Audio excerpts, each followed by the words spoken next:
Hi everyone, welcome back to another episode from Practical Strength, and today I'll be talking about all the supportive gear that you need for strongman. One really cool thing about strongman is that the promoters for the events have full reign with however they want to run it. So if they want to allow no equipment, they can do that, and if they want to allow all equipment, they can. So it's really nice because sometimes you can use all the equipment you want.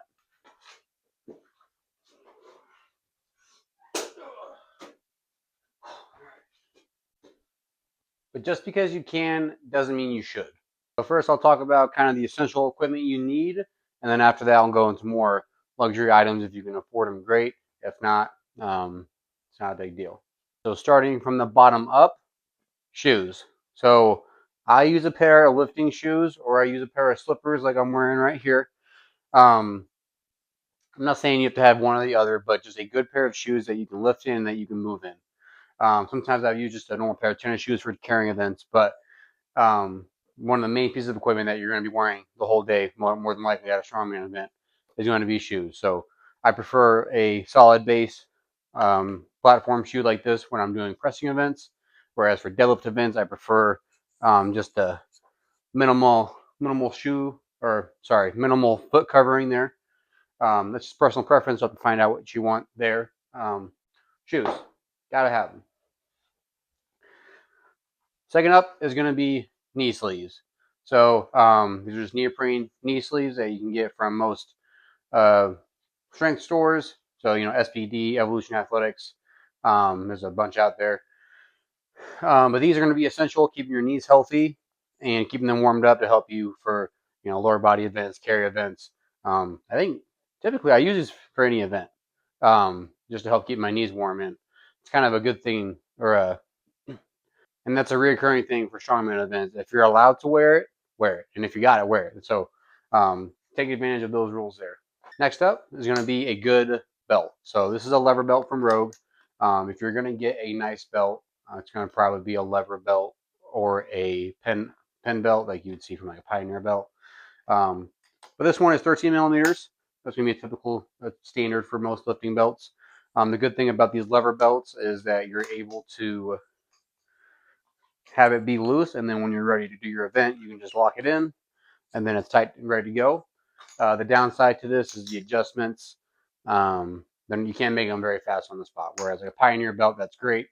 You can do those adjustments real fast, and you can get it. They have closer adjustments on it, so pro for that. But you're gonna need a belt. Next up, I'm gonna mention elbow sleeves. Now, I don't think elbow sleeves are as important in strongman as people might think. Yes, we do a lot of pressing in strongman, and I think they can help a lot. But if you're gonna have either knee sleeves or elbow sleeves, then I would bias getting knee sleeves. A really good deal if you can get a pack, like a real cheap pack, if you're just starting out in strongman, of elbow sleeves and knee sleeves, great. But if you're only going to get one nice pair, I would say start with the knee sleeves, and then if you come to it later, then I would say get elbow sleeves. The next essential piece of equipment for strongman: wrist wraps. So these are going to be very beneficial in just helping keep your wrist straight and not letting it bend, especially on axles and logs where things can get kind of awkward sitting in your palm. That will just help there keep that stable. So really good thing to have as well. So the last piece of equipment that I'm going to deem essential for strongman will be wrist wraps, and not just any wrist wraps. I'm talking about the typical straps that you see that are like this. They have figure eight straps, which I'll show you later, but I feel like these carry over a lot more to more events, um, and they're a lot quicker to use. Like I said, that's all the essential equipment that I feel like you need to do strongman. But now we can get into the fun stuff. So if you have a little bit more money, feel free to splurge a little bit and get some of this extra piece of equipment. And if not, you definitely don't need them, but they are nice to have. Shin guards. So why do you need these for strongman? If you have very fragile skin like I do, when you deadlift, you probably tear up your shins. And when you're doing a lot of deadlift sessions with strongman, these are just nice to have. Sometimes if you have a cut, you don't want to keep reopening it. I mean, I have a few different scars on my shins from just repeatedly grinding the bar against my shins and cutting scabs open, and it was just not fun for me to deal with. So having these shin guards can definitely help protect you from that. All right, neoprene shorts. So as you can see, as I mentioned before in a previous video, mine have been through a little bit. They were a little too thick for them. So um, But why do you need these? So same thing that we use, the same reason why we use knee sleeves is the same reason why you'd use performance shorts. Just having that compression, having that ability for the joint to be warm can help you in your performance.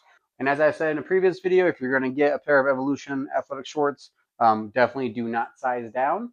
As you can see, it does not end very well. So go with your actual size. All right, soft belt. So a lot of times you'll see for competitions they'll list under the requirements for the events that you are allowed one hard belt and one soft belt. So this is the soft belt.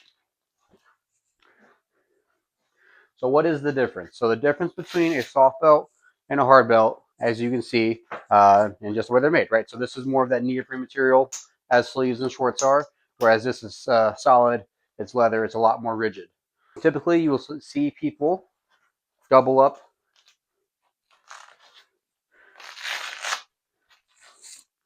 double them up. You will double them up like so, so that you're wearing two belts in one area. Now, what's the benefit of doing this? The soft belt's going to keep your trunk warm by providing a little bit of stability, but it won't provide a whole lot. And then the hard belt over top of that is going to provide a lot more stability. Another benefit to wearing the soft belt below the hard belt is that it gives you kind of this lip right here, so that when you're rolling a log or maybe you're setting an axle on you, I'll show that real quick.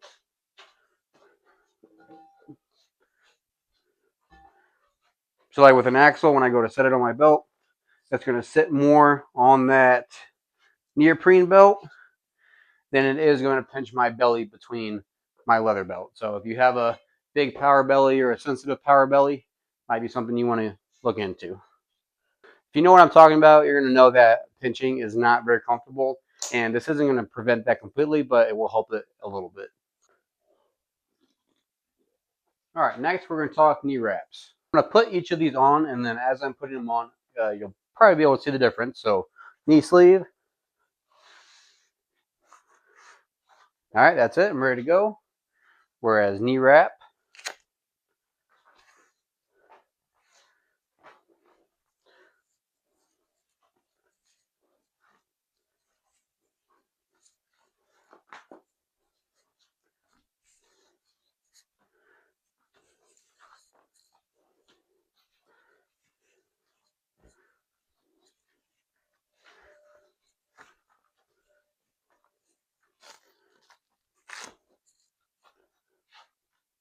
All right, so just from that, I'm pretty sure you're going to be able to tell which one is more stable. So obviously the knee wrap, I can get a lot tighter and give me a lot more spring in the bottom of my knee flexion. Whereas the wrap, it's a lot faster to put on. I won't have as much stability with that. All right, so let's talk figure eight straps versus regular straps. So I'm going to use this piece of PVC pipe here as an example. So we'll start with the regular wrap. You put this on, say I'm getting in a deadlift. I get in my deadlift position. I'd wrap this around. I tighten it. With a normal bar, you'd be able to get it around more, probably 2 to 3 times. And then I would cinch it down, make sure it's tight. Right there, that's pretty solid. So it's aiding my grip, but it's not completely taking my grip out of the equation. Whereas if we take a figure eight strap, right, so I put it on my wrist, I put it underneath my barbell, put my hand back through the other side. As you can see, I'm not holding on to it at all. So I can still kick to the side, have my hand on my implement as I need, or I can cup it over. But as you can see, this really takes your grip out of the equation. So this is one of those things where